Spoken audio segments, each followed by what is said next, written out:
Stage से थोड़ा पीछे कर जाओ। इनको नहीं, ये कूलर की आवाज़ आ रही है, ये खाली करो। हरियाणा प्रदेश के मेहनतकश किसानों मजदूरों की आवाज़ चौधरी अभय सिंह चौटाला जी, बहुत ही जुझारू चंडीगढ़, पंजाब और हरियाणा के बीएसपी के प्रभारी रणधीर बेनीवाल जी, मंच पे विराजमान बीएसपी के जिला के अध्यक्ष दलबीर भांजी, हमारे जिला के अध्यक्ष राजा राम जी, खाप पंचायतों के प्रधान मास्टर बलबीर सिंह जी, हमारे यहाँ के रहे चेयरमैन शैलेंद्र राणा जी और बहुत से आप तमाम साथियों, भाइयों बहनों, सर्वप्रथम तो सबको बहुजन समाज पार्टी और लोकदल पार्टी के गठबंधन की हार्दिक बधाई देता हूं, सबको मुबारकबाद देता हूं। और इसके साथ साथ आज की इस मीटिंग के लिए विशेष तौर से बहुजन समाज पार्टी के कार्यकर्ताओं को और इंडियन नेशनल लोकदल पार्टी के कार्यकर्ताओं को दिल की गहराई से बहुत मुबारकबाद देता हूं कि आपको बहुत बधाई हो कि आपने इस तरह की, हमने तो कार्यकर्ताओं की मीटिंग रखी थी, इसको रैली में बदल दिया, आपको बहुत मुबारक हो। साथियों, पिछले दिनों एक टेलीविजन पे चर्चा थी कि अगली सरकार किसकी होगी। भारतीय जनता पार्टी के साथियों ने कहा हमारी होगी, कांग्रेस वाले बोले उनके प्रधान के हमारी होगी।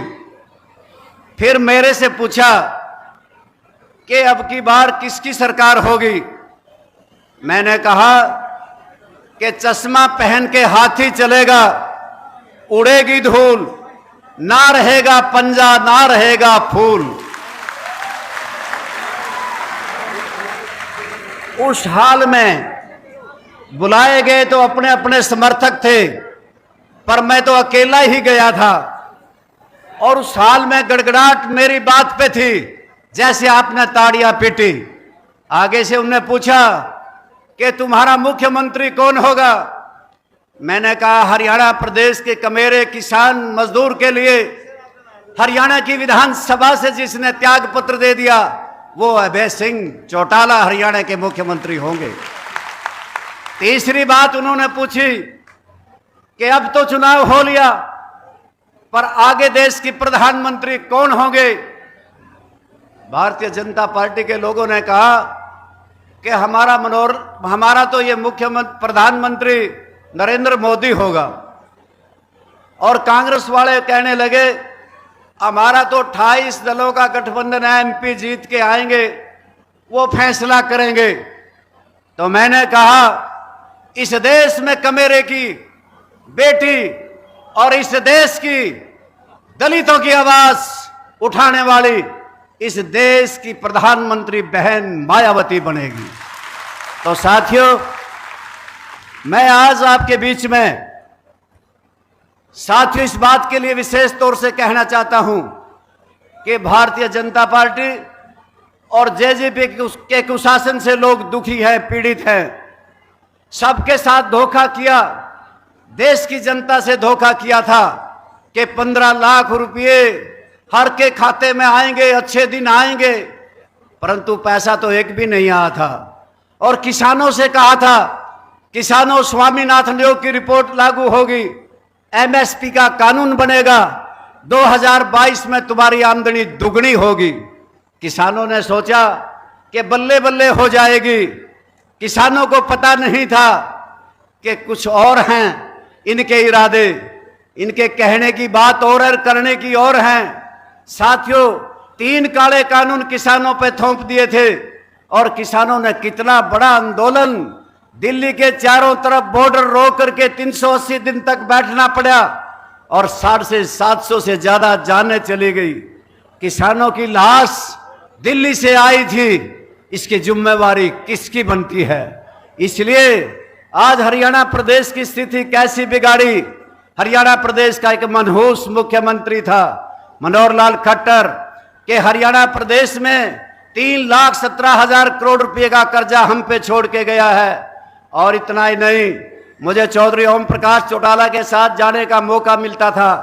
सरकार आपके द्वार लगते थे, चौधरी ओम प्रकाश चौटाला कहते थे कि मेरा खजाना लबालब भरा हुआ है, जो मांगोगे वो दूंगा।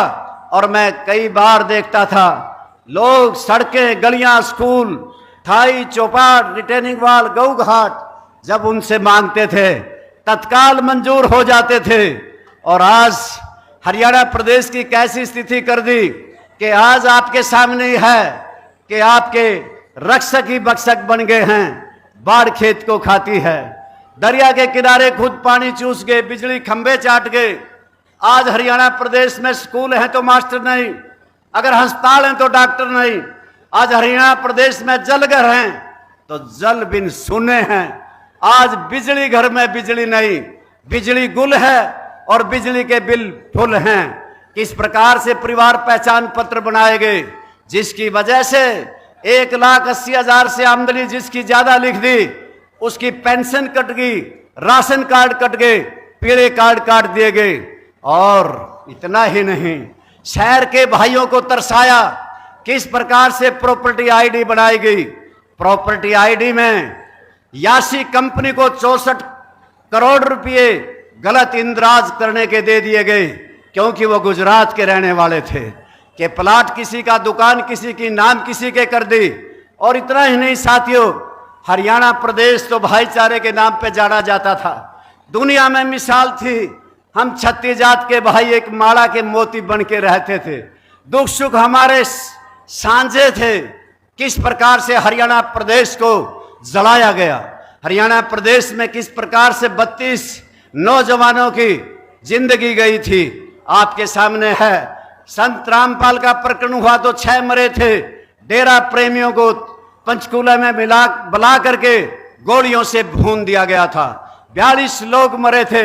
आखिर इस खून खराबे का जिम्मेवार कौन है? मैं इतना ही कहना चाहता था, जिनके सिर पे ताज है वक़्तदारे ताज जरा संभल के जवाब दे। कितने किए यतीम तेरे तख्तों ताज ने, पहले तो था अपनों की गुलामी का एक गम, नाकों चने चबा दिए अपनों के राज ने। ये अपनों का राज कैसा राज है जिसकी वजह से किसानों की जमीनें छीन ली जाती हैं। 70,000 एकड़ जमीन किसानों की कांग्रेस के राज में आपके यहां के रहे मुख्यमंत्री ने डीएलएफ, ओमैक्स से टीडीआई, पार्श्वनाथ, सहारा जैसी कंपनियों को दे दी। और इसी प्रकार से कांग्रेस के राज में जो लोग ये कहते थे कि हम तो संविधान बचाते हैं, संविधान की धज्जियां उस टाइम उड़ी थी, इस देश में इमरजेंसी लगी थी। चौधरी चरण सिंह, चौधरी देवीलाल, मोरारजी देसाई जैसे नेता जेलों में बंद कर दिए गए थे। लाखों नेता इस देश के जेलों में मीसा में बंद थे। और साथियों, किस प्रकार से धक्केशाही से नसबंदी कर दी गई थी और न्यायालय पे भी प्रहार हुए थे। वो कांग्रेस का राज हमें याद है, जिसके राज में बिजली, पानी और नौकरियां एक ही क्षेत्र को जाया करती थी। साथियों, ये हरियाणा प्रदेश आपका प्रदेश है, ये भारतवर्ष आपका प्रदेश देश है। और इस देश की आपकी कड़ी मेहनत से हमने रेलवे स्टेशन बनाए थे, हमने बंदरगाहें बनाई थी, हमने किस प्रकार से हवाई अड्डे बनाए थे, बीमा कंपनियां बनाई थी, सारी की सारी अडानी और अंबानी को दे दी। और जो कोई बेरोजगारी पे बोलता है, अगर कोई महंगाई और भ्रष्टाचार पे बोलता है, तो फिर ईडी, सीबीआई उसके पीछे लगा दी जाती है, जेलों में भेज दिए जाते हैं। हरियाणा प्रदेश के नौजवानों, आप याद करो कि चौधरी ओम प्रकाश चौटाला के राज में नौकरियां किस प्रकार से मिलती थी। और आज हरियाणा प्रदेश बेरोजगारी में नंबर 1 का सूबा बन गया है। हमारे वो बच्चे जो फूल से हमने पाल पलोस के बड़े करे थे, आज उनका हरियाणा प्रदेश की धरती से मोह भंग हो गया। डोंकी वीजा लेके 7 समुद्र पार जाकर के अमेरिका में, कनाडा में आज अपना पेट भरने के फिराक में हैं। हम पे तो एक फौज बची थी, ले दे करके फौज में हम जाया करते थे, वो भी ठेके पे दे दी। कैदी अग्निवीर भर्ती होंगे, 4 साल के बाद घर आ जाएंगे। ना पेंशन होगी कि ना कैंटीन से सामान मिलेगा और ना ही किसी प्रकार की सुख सुविधाएं उन्हें मिलेंगी। साथियों, इसलिए कहना चाहता हूं, आपने भी सोचना होगा। कलैत विधानसभा के क्षेत्र से आए हुए भाइयों बहनों, आप सबसे इतना कहना चाहता हूं, आपको निशान यहां पे हाथी मिले तो हाथी का बटन दबाना, अगर चश्मे का मिले तो चश्मे का बटन दबाना आपकी इसमें खुशहाली लेकर के आएगा। और मैं विशेष तौर से आज आप आए हो, जिस जोश खरोश के साथ आए, उसके लिए मैं आप सबका अभिनंदन, अभिवादन और आपका धन्यवाद दिल की गहराइयों से करता हूं। कि साथियों, मुझे इस बात की उम्मीद भी नहीं थी कि आप इतनी भारी तादाद में आओगे। आज आप इतनी तादाद में आए हो, इसके लिए बीएसपी के कार्यकर्ताओं को, लोकदल पार्टी के कार्यकर्ताओं को, इन दोनों दलों के नेताओं को बहुत बहुत बधाई देता हूं। धन्यवाद। यादव जी,